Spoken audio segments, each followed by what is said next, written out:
Students, we had discussed inbreeding under the topic strategies for enhancement in food production. This is lecture 3. We discussed about inbreeding and we came to the topic inbreeding depression. Now, how to overcome inbreeding depression?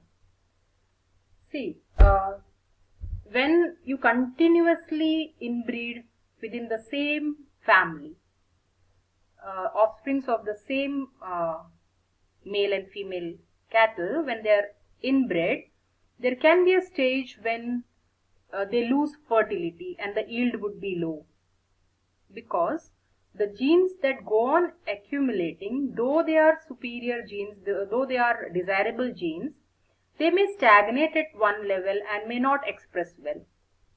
So it is very necessary that we restore their fertility and yield. So in between a single outcross, that means, see here there are two families shown. This is one family and this is the other one.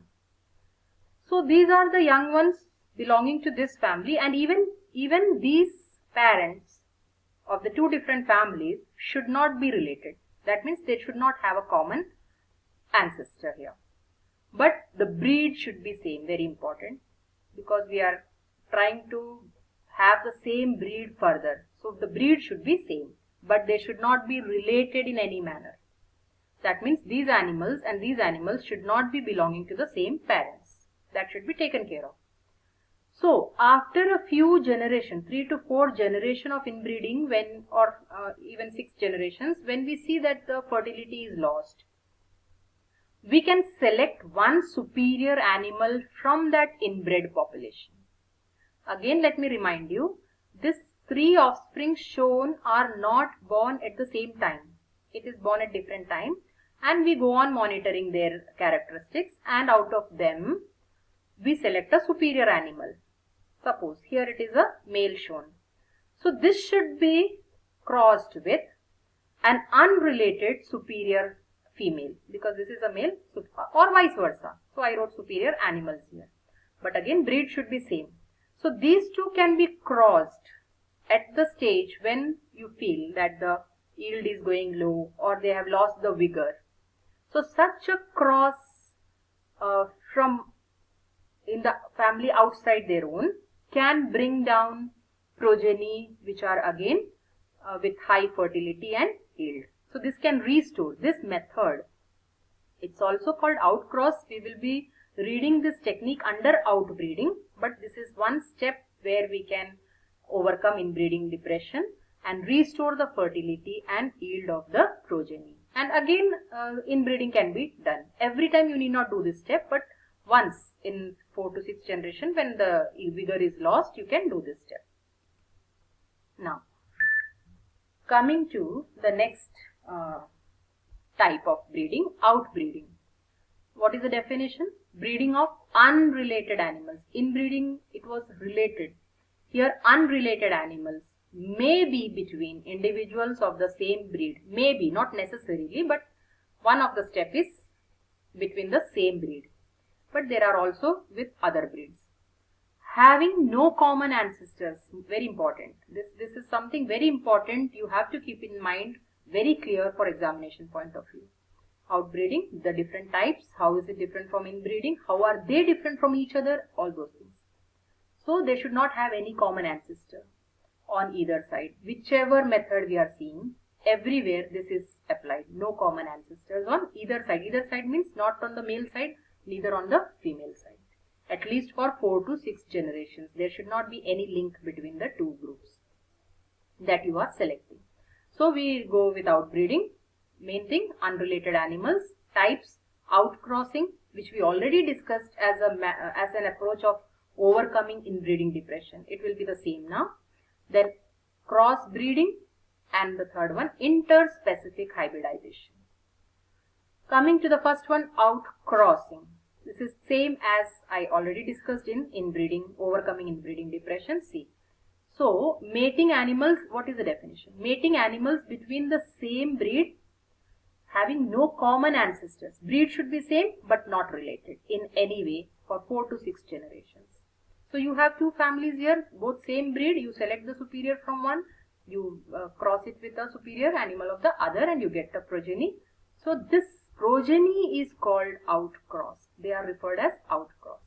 So outcrossing is the best breeding method for animals which are below average in milk production. If you feel that at a level like inbreeding you are doing and you come to a stage where suddenly you find the milk production is going low, so this is the best approach. You just go for an outcross at one stage. Even for growth rate in beef cattle, some cattle are reared for beef purpose, the meat purpose. So there also you can do this outcrossing, and this here I have mentioned overcomes inbreeding depression. I hope this is clear. The next one, cross breeding. Cross, the word itself tells you that the two breeds should be different. They should not be of the same breed at all. So definitely they are not related when they are not of the same breed. Mating between two different breeds. Here I have given an example of Charolais bull and the Angus cow. So these are the two, and here we have shown mating, that is the sperm and the ovum fusing. So the progeny will have desirable characters from both. Again, there can be progeny with undesirable character which we can eliminate. So hybrids, these progeny are called hybrids. Their inbreeding. Now further, when many of such hybrids are produced, those hybrids can be subjected to inbreeding. That brings down a stable superior breeds. How superior? Superior than these two parents. So when all the progeny are there, these hybrid progeny are there, they can be intermated to get superior breeds than the parents. This because desirable qualities from both the breeds are combined in such progeny. I hope cross breeding is very clear. Now the third one, very interesting, interspecific hybridization. I have taken the example of cross between specifics, two different species. So example of cross between donkey and horse. They are two different species. They belong to the same family, Equidae. Family is same, but then they are different species. So animal breeders perform controlled hybridization method, controlled breeding programs between two such species for their benefit. What could be the benefit? See, horse as such is a very well-built, stout animal. Donkey can do so much of work. So if both the stoutness and, that is sturdiness, and the ability or the potential to do as much work is brought in one animal, it would be definitely of great help to human. So here male and female animals of two different, related here because they belong to the same family, as I said, Equidae species. So mule and hinny are such offsprings. We'll discuss about mule and hinny. See, this is the donkey, this is the horse. Here donkey and horse. Donkey and donkey cross is definitely donkey. So this is same, naturally happening thing. Here horse and horse, definitely horse is the offspring. But you see these two. A male donkey, here a male donkey and a female horse. Remember, see the symbol, male donkey and a female horse. Plus sign is because the ovum receives the sperm, so plus, accepting. So female horse crossed, it gives this offspring called mule. On the other hand, when the male is horse and the female is donkey, the resultant offspring is called hinny. Let me tell you a little more than what is there in NCERT, that mules are most commonly seen and used.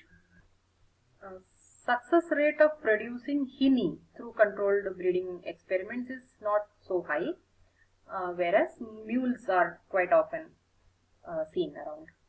Now, these have desirable features of both the species. They inherit it genetically. And one important thing to be noted is mules and hinny they are born sterile. That means they cannot reproduce further. Every time the breeder wants mules or hinny, they have to do this kind of crossing between donkeys and horse. And mules especially demonstrate the best traits from both the parents. So they are said to have hybrid vigor, that is improved quality quality, better than those parents. Okay, so this is all about breeding programs. I hope it is very clear. Go through the topic well. Thank you.